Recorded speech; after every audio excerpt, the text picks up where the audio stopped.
where we take a look at Super Mario Maker and Nintendo Wii U. Let's go!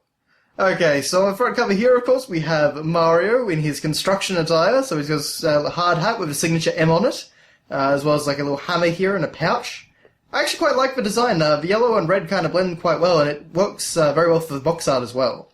So you can see they kind of keep this yellow aesthetic going all throughout it.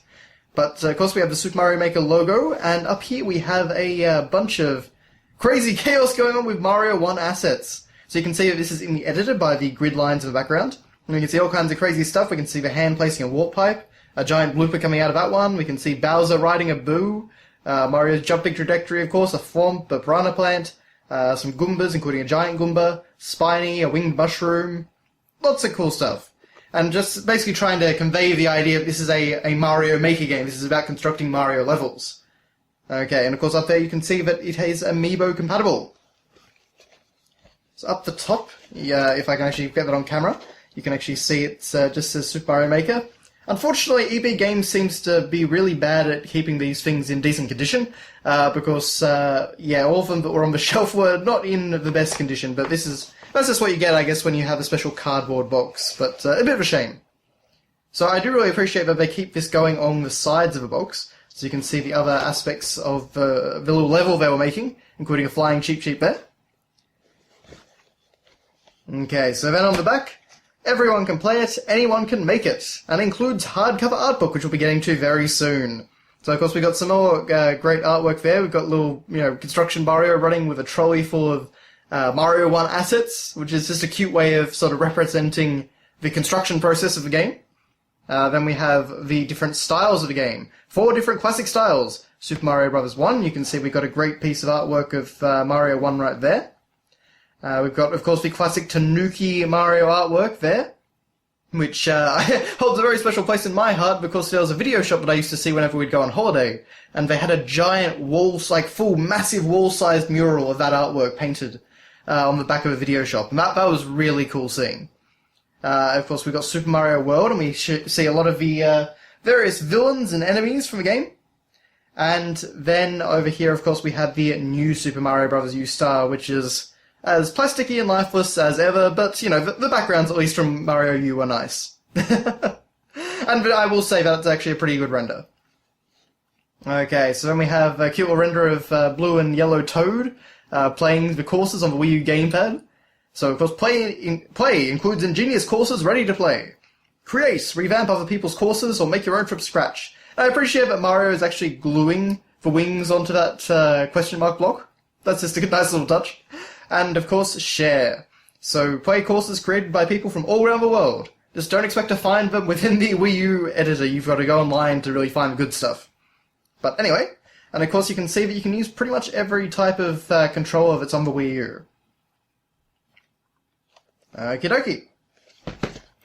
So then, inside the box, we'll start off with our hardcover artbook, and this is really the main attraction, given that we don't get manuals anymore. Okay, so it's a very nice, we printed hardcover artbook. You can see we've got the question mark block and brick aesthetic in the background, and just a very nice way of presenting it. And for the most part, this artbook is not so much an artbook as it is just sort of various Mario assets, you could say.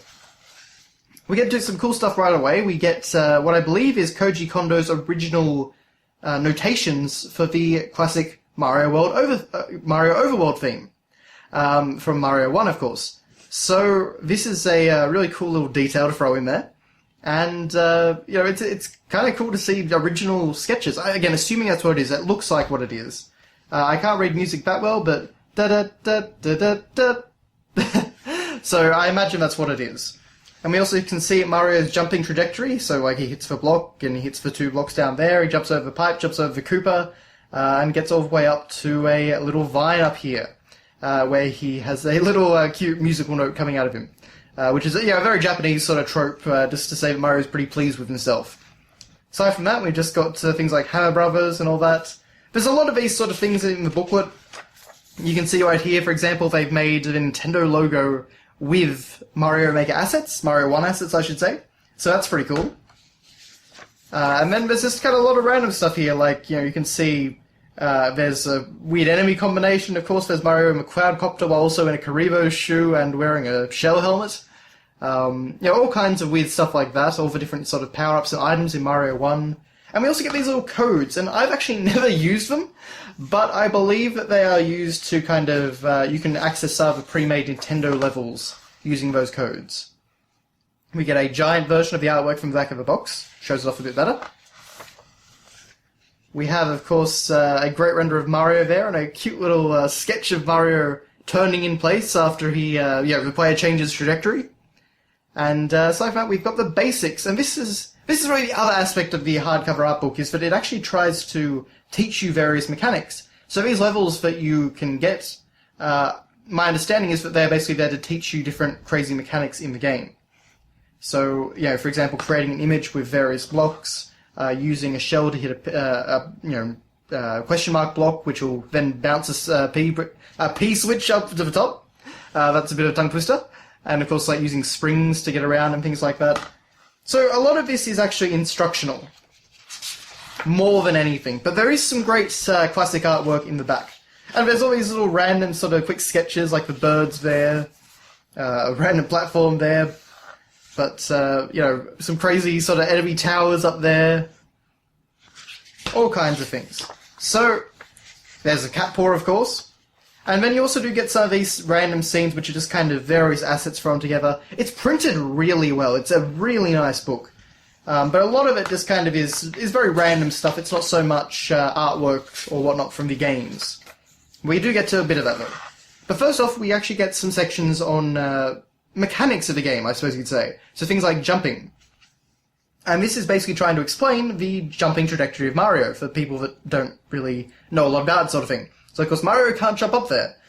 However, what he could do, you could place a spring there, and Mario could get up with that. You could place a paratrooper, and Mario could use that. You could place a Koopa Trooper, a red Koopa Trooper, on a Thwomp, and of course Mario could use that.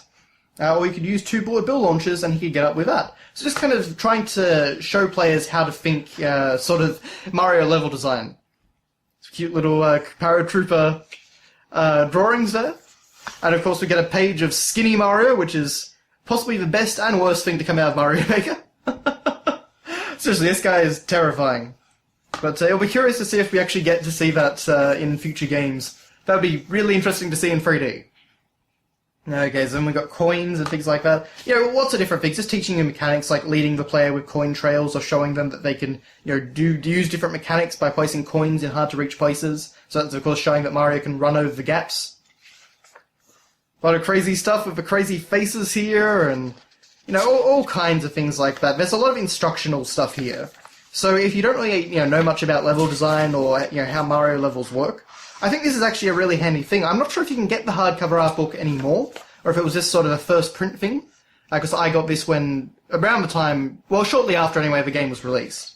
So, it might just be one of those things. There's a little space dog, the Undo dog, I think he was.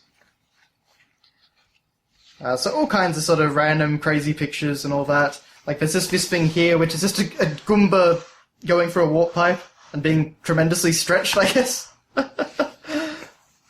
And trajectories of like enemy attacks and like how you'd take them out and enemy movements. There is a lot of cool detail in this if you're interested in making Mario levels. But if we go a bit further, we know we get some crazy pictures like that, which I love. We actually get to... Hang on a second. Here we are. The artwork. And there's some pretty fun stuff here. So, for example, we have a little comic here where Mario and Luigi are playing baseball, and Luigi knocks a baseball, into the TV screen and cracks the TV screen, or breaks reality or something. And so Mario goes to check it out, and then Luigi comes, and I guess they're just like, oh crap, what did we do? Let's get out of here. It would be great if they actually translated the Japanese text next to it. That would have been really nice for this book, but they didn't go the extra mile, unfortunately. But I imagine that's even just visually it's a comedic scene, but I'd love to know what the actual captions are. And you can see kind of Luigi here, I'm not exactly sure what he's doing there. It kind of looks like he's taking a leak while dressed up as a Koopa Trooper. He seems a bit shocked that you've, disturbed him.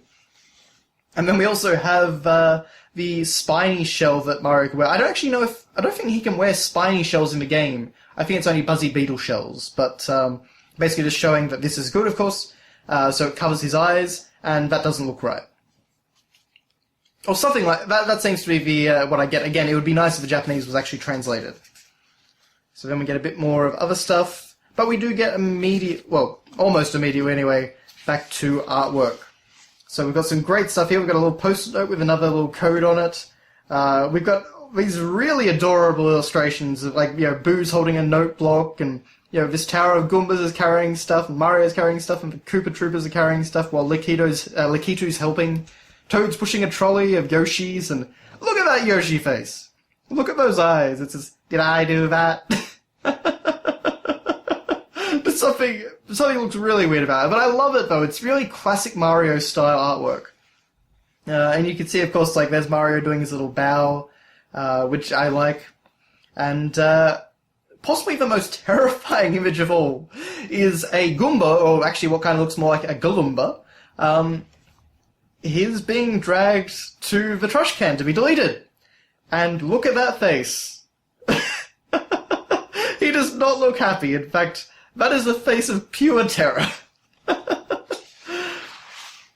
Okay, so aside from that, we get this real mess of enemies, complete cluster. And just we kind of get a few more of these things. We get some more cute artwork. Here's like some Koopa Troopers with hard hats and Goombas with hard hats, which is adorable. Putting up a flag post. There's some Koopa Troopers trying to pull a Thwomp to his right location, but he doesn't want to go. And then we get to the really cool stuff, which is Course Flashback. And these are the original illustrations, the planning sheets, for Mario 1. So this is the Super Mario Bros. Title screen, as, I don't know if it was Miyamoto or Tezuka or whoever, but whoever drew it. And so that's how it was kind of rendered before it was put into the game. And you can even see the color generation data about how they would utilize the NES color palette. And, you can see different, like, background colors and object colors. So that's pretty cool. That is the sort of thing you very rarely get to see, especially from that era. So it's amazing that Nintendo's archived it. And then you actually have all this sort of planning details of how these levels were going to work. And it's funny to think, given how basic World 1-1 and all of the Mario 1 levels, look, you wouldn't really think there would be quite so much planning, but there was, of course. There was a tremendous amount of level design. They were really in uncharted territory at that point. So it's quite fascinating to see. Again, it would be amazing if the notes in Japanese were translated. But unfortunately, Nintendo just didn't go the extra mile, and I don't really understand why. But, regardless, it is really cool just seeing the original drawings and illustrations and seeing kind of how close they are to the final levels. They really knew what the NES could do at the time, and they kind of accurately represented all the artwork. And we get quite a few of these, as you can see.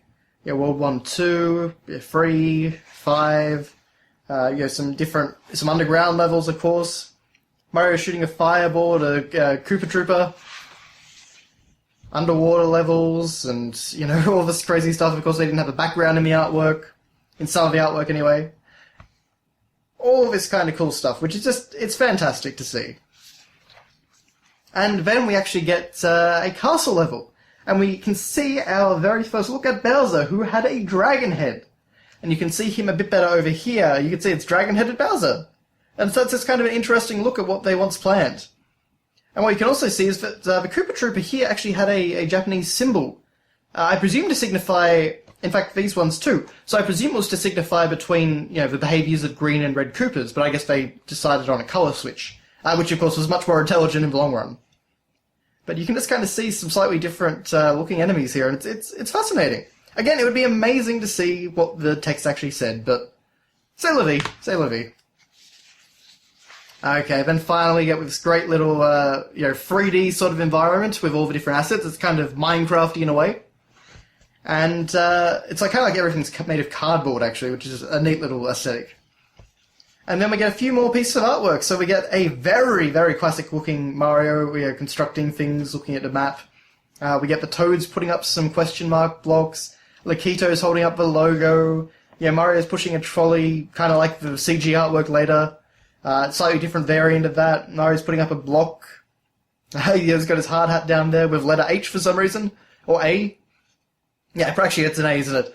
And of course then we've got the whole gang helping out to construct a tower of blocks.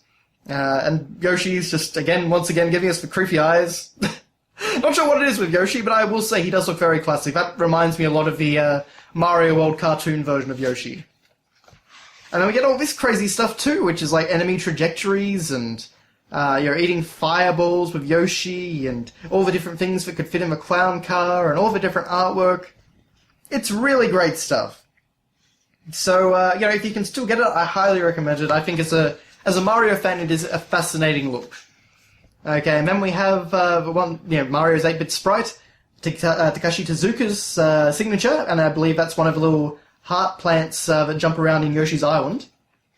And then we have, of course, Miyamoto's signature, and he drew a little sketch of Mario with a star. So that's just wonderful. Okay, and then aside from that, we have the actual game box, and you can see we've just got this sort of tile aesthetic with various assets from the game. And it all looks very good, it looks very stylish. On the side we have the Wii U menu logo, so what you use to select the game, of course, the Mario Maker logo. Aside from that, though, the back is just the same as what we looked at before, so nothing too interesting there. Of course, the box is yellow, which is kind of a neat detail. And then on the disc here we have, again, it continues the sort of tiled aesthetic, so we've got a number of various assets. All crazy. I kind of like how the font here is pushing down on Mario's helmet, which in turn is, sort of making Mario hit Yoshi and Yoshi's tongue stick out.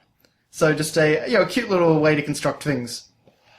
And then we've just got our important information, software instructions, software warranty, and contact information leaflet. And that's it. Unfortunately, no manual. But the hardcover art book does kind of make up for that. But that is your look at Super Mario Maker on Nintendo Wii U. Of course, a fantastic game, and a really interesting direction for Mario to go in. It'll be fascinating to see what Mario's 2D adventures take the form of next. I'm really hoping that we're not going to stick with the New Super Mario Bros. Format anymore, and we're actually going to try something a bit different on the NX. Although, to be fair, I don't really need a 2D Mario game for quite some time after this. Really hoping for the 3D one next. But anyway, thank you guys very much for watching, and I'll see you next time.